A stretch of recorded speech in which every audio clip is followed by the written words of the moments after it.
Hello Ji. So today we are gonna learn about immediately invoked function expression. नाम तो बड़ा लंबा सा है, क्या है ये? लेट मी टेल यू क्या है ये। हमारा फंक्शन है, हम सिंपली फंक्शन को कैसे बनाते हैं। तो अभी मैं सिंपल फंक्शन बना के दिखाऊंगा, फिर इसको कन्वर्ट करूंगा in immediately invoked function expression. Hello, hello जी। ठीक है, अब मैं इसको कॉल कर रहा हूँ। क्या आएगा कॉल में? You all know that, right. अब इसको ही मुझे इमिडिएटली इन्वोक्ड फंक्शन एक्सप्रेशन में लगाना है। तो ये पहली बात एनोनिमस फंक्शन होता है। पहली बात ये अनोनिमस फंक्शन होता है। अनोनिमस फंक्शन कौन से होते हैं? अनोनिमस फंक्शन होता है ये, ठीक है। अनोनिमस फंक्शन हमारे वो फंक्शन होते हैं जिनमें कोई नाम नहीं होता है, ऐसे ही कॉल हो जाते हैं ये।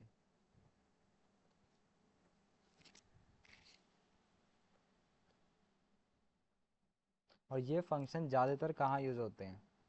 ये फंक्शन हमारे कॉल बैक्स के अंदर यूज़ होंगे।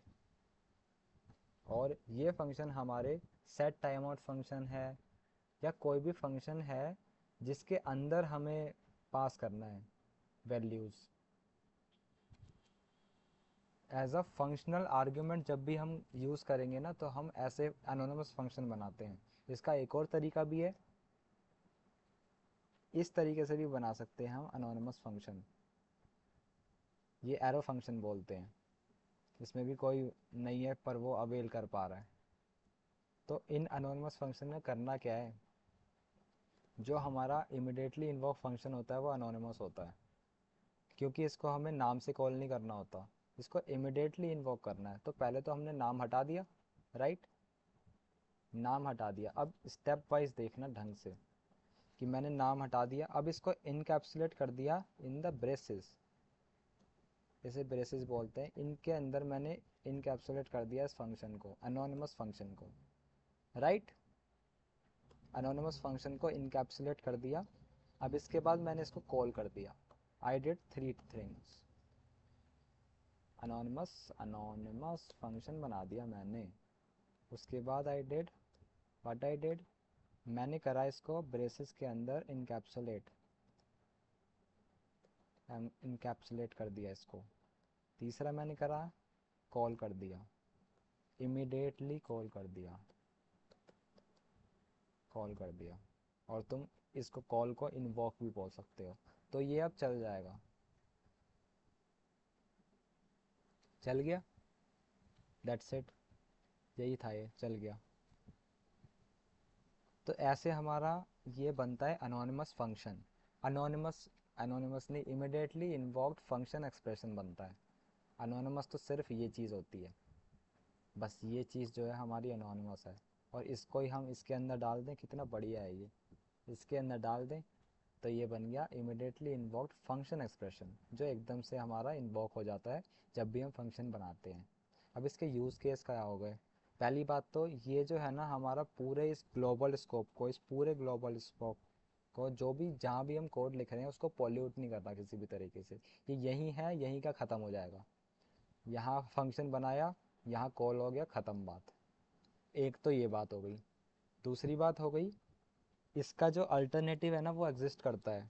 इसलिए हम, अगर मैंने जो भी कोड करा है इसके अंदर ये चीज़ की मुझे ज़्यादा रिक्वायरमेंट नहीं होती, but it is important with the point of view of interview.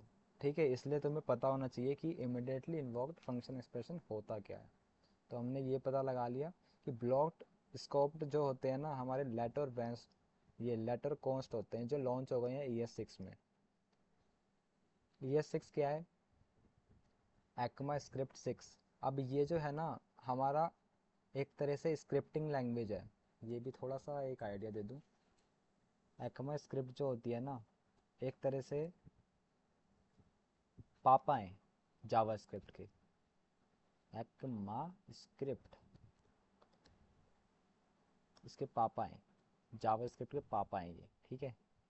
तो ये एक स्क्रिप्टिंग लैंग्वेज है जो गाइडेंस और रूल्स बताती है जावा स्क्रिप्ट को, कि जावा स्क्रिप्ट का जो सिंटैक्स है जो भी चीज़ें हैं उसके अंदर, ये जो लेट वेर कॉन्स्ट, हमारे लूपिंग चल रही है इसके अंदर, इफ एल्स, कंडीशनल स्टेटमेंट्स, हमारे डिसीजन स्टेटमेंट्स, जो भी चीज़ें चल रही हैं अदर देन जो वेब एपीआईज थे जो ब्राउज़र यूज़ कर रहा था, अदर देन दैट जो भी चीज़ें हैं वो ES6 प्रोवाइड कर रहा है हमें। जो बेसिक सिंटेक्स है, बेसिक गाइडलाइंस और रूल्स है कि कैसे लिखना है चीज़ों को, उसके बाद जावास्क्रिप्ट कोड को हम लिख रहे हैं वगैरह वगैरह। तो तुम्हें ES6 समझ आ गया होगा, ऐसे ही बता दिया मैंने। अब इसके अंदर लर्निंग क्या है, ये पॉइंट ऑफ व्यू ऑफ हमारे इंटरव्यू के लिए ज़रूरी है। इमिडिएटली इन्वॉल्व फंक्शन एक्सप्रेशन, है ना।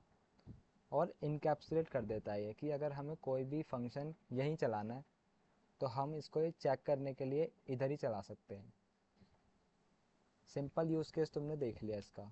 अब इसके बाद कॉम्प्लेक्स यूज़ केस, थोड़ा सा कॉम्प्लेक्स कर देता हूँ इसको। अब इसके लिए हमें एक और चीज़ पढ़नी पड़ेगी, इसके अंदर ही चीज़ें देखो मैंने तुम्हें समझा दी हैं। धीरे धीरे कोई भी अगर चीज़ आते जाती है, मैं थोड़ा थोड़ा तुम्हें आइडिया देते जा रहा हूँ, तुम you can search out that. अब जैसे अगर मैं ऑब्जेक्ट बना रहा हूँ, ऑब्जेक्ट की बात कहाँ से आ गई इसके अंदर, अभी समझ आएगा। ऑब्जेक्ट बना रहा हूँ मैं, तो जैसे मैंने बना दिया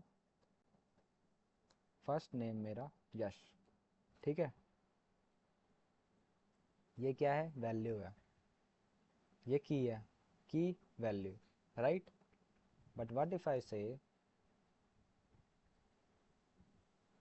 क्या बनाऊं, हेलो, राइट। और इसके अंदर एक फंक्शन भेज दूं। अगर इसके अंदर मैंने एक फंक्शन भेज दिया, इसको हम मेथड बोलेंगे। ये वैल्यू है, ये मेथड है, you can write it down. और इसके अंदर अगर मैं कुछ भी लॉग कर रहा हूँ, हेलो, और अगर इसको अवेल करना है मुझे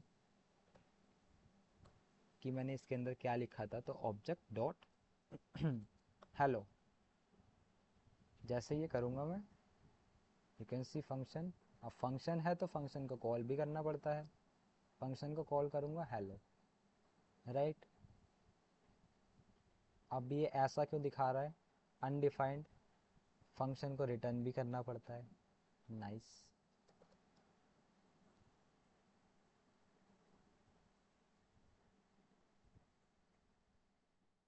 यही पंगा होगा आई गेस, लेट मी सी। यही पंगा था, फंक्शन को रिटर्न करना होता है ना। एक बहुत चीज़ें याद रखना, ये मैंने अनडिफाइंड, इसमें तुम्हें पता चल गया, ये प्रॉब्लम आ जाती है आगे जाते जाते।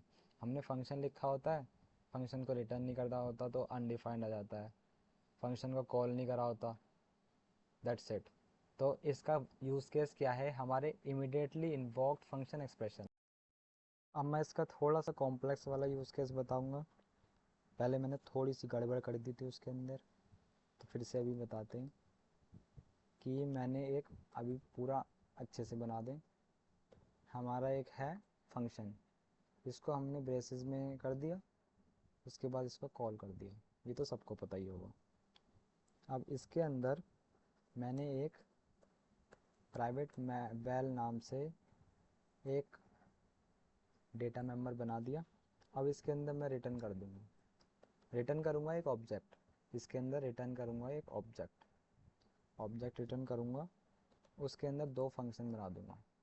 अब why I am doing that, to make sure कि जब मुझे अवेल करना हो इस प्राइवेट मेंबर को मैं कर सकूं, ऑथेंटिकेशन पॉइंट ऑफ व्यू से, या वट एवर इट इज़। ऐसा ही मैंने C++ में भी करा था जब मैं कर रहा था, इसके अंदर भी यही चीज़ करनी होगी। एक हमारा होता है